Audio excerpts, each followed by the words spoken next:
청년이 말한다. 교회, 세상, 그리고 삶. 6번째 이야기. 가톨릭 교회에서 개신교 바라보기, 그리고 개척교회에서 가톨릭 바라보기. 고수진, CRF 멤버. 20대가 하느님이 주신 복으로 무한한 성취의 시기였다면 30대 초반은 하느님께서 나를 시험하시고 더 가까워지는 시기였다고 할 수 있을까? 29 끝자락에 20대 내내 간절히 원하던 비영리단체를 내 발로 걸어 나오고 아무것도 이루는 것 없이 30대가 되어 한 번 더 유학 준비를 할 때의 착잡한 심정은 도저히 설명할 길이 없었다. 그렇게 31살 가을에 보스턴으로 2번째 유학길에 올랐고 보스턴 한인 공동체라는 좋은 커뮤니티와 스스로의 간절함이 어우러져 청년 레지오, 육회 청년교리, 성경 공부 모임에 참여했고 예수의 학교를 다닌 탓에 도보 10분 거리의 채플에서 빠지지 않고 데일리 메스도 참여했다. 졸업 후 현지에서 구직 중이던 나는 동부에서 서부로 잡 인터뷰를 보러 갔을 때도 숙소 근처 성당과 미사 시간을 찾아서 오전 미사를 드리고 오후에 면접을 보러 갈 정도로 간절한 마음으로 하느님께 매달렸다. 결국 미국에서 잡을 찾지 못하고 3년 만에 한국에 돌아올 때 그 기분이란 끝이 보이지 않는 바닥으로 계속 침전하는 것 같았다. 이유가 어떻든 미국에서 하던 게 있어 한국에 와서도 꼭 평일 미사를 챙기게 되었다. 부산에 있을 때는 다대포 성당을, 선릉에 있을 땐 역삼동 성당을, 회원역에서 일할 때는 남대문 공소나 프란치스코 회관 직장인 미사를 가고는 했다. 내가 어디에 있던 가서 처음으로 하는 일이 주변 성당과 미사 시간을 찾았다.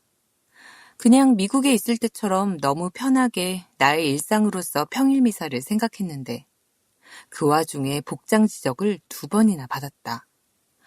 평일 미사가 그저 추리닝에 쓰레빠 신고 편하게 갈 수 있는 곳이 아니구나. 더 이상 일상이 될 수 없다는 생각이 들었고 갈수록 직접 미사를 드리기보다는 매일 미사책을 매일 읽는 걸로 대신하던 중 성경 6권 해석에 대한 주교들이 가지는 권리와 사도전승 개념을 접하게 되었다.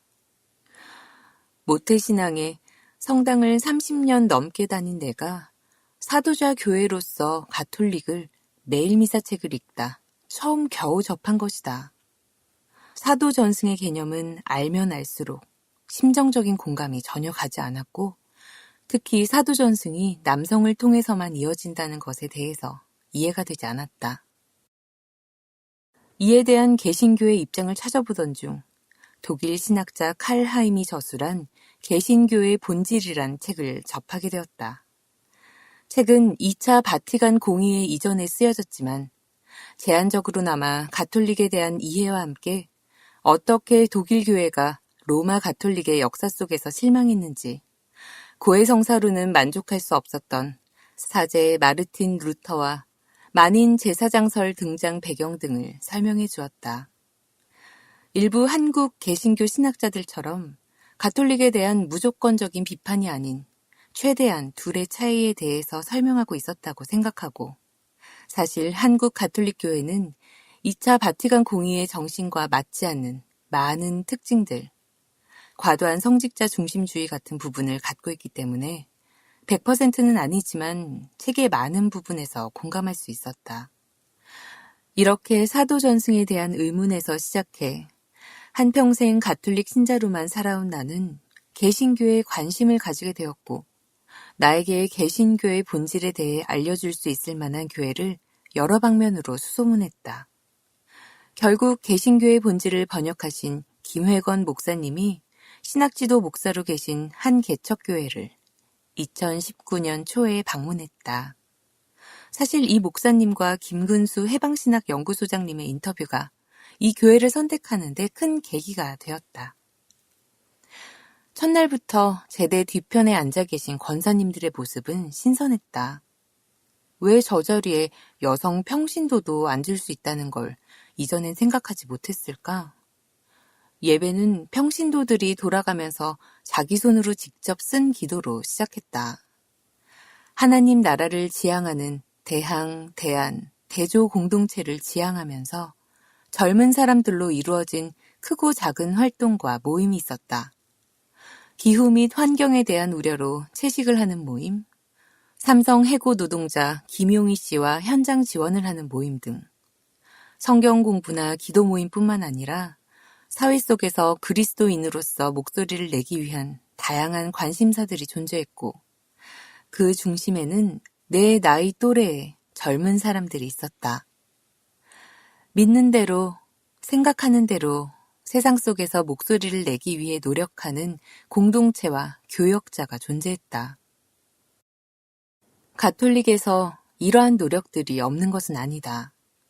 하지만 이러한 활동의 단위는 교구 차원에서 이루어졌고 개별 본당 공동체에서 목소리를 내는 것은 보지 못했다. 본당 내 청년의 숫자는 매우 적었고 어떤 친구는 본당은 잘 나오는 청년들을 전례부와 성가대에 갈아넣기 위해 존재하는 것 같다고 했다. 이러저러한 좋은 뜻을 가진 신부님이 부임하시기도 했지만 임기가 다하면 다른 곳으로 가셨고 또 다른 캐릭터의 신부님이 부임하시면 본당이 지향하는 바는 바뀌었다. 소속은 개신교 개척교회였지만 가톨릭 여성 신학 모임에 잠깐 발을 들이기도 했다. 언제나 그렇듯 젊은 여성은 나 혼자였고 다른 자매님들께서는 신학을 공부한 여성 평신도로서 본당에서의 활동이 좌절된 경험을 나눠주시곤 했다.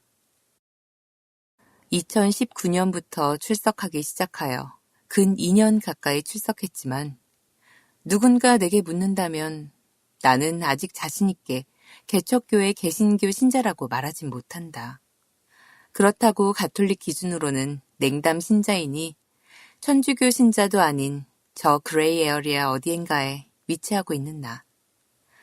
어떤 성당 친구는 궁금하다고 한번 초대해달라고 말하고 담임 목사님은 농담 삼아 간증해 보겠냐고 하시지만 아직 어느 쪽도 자신이 없다.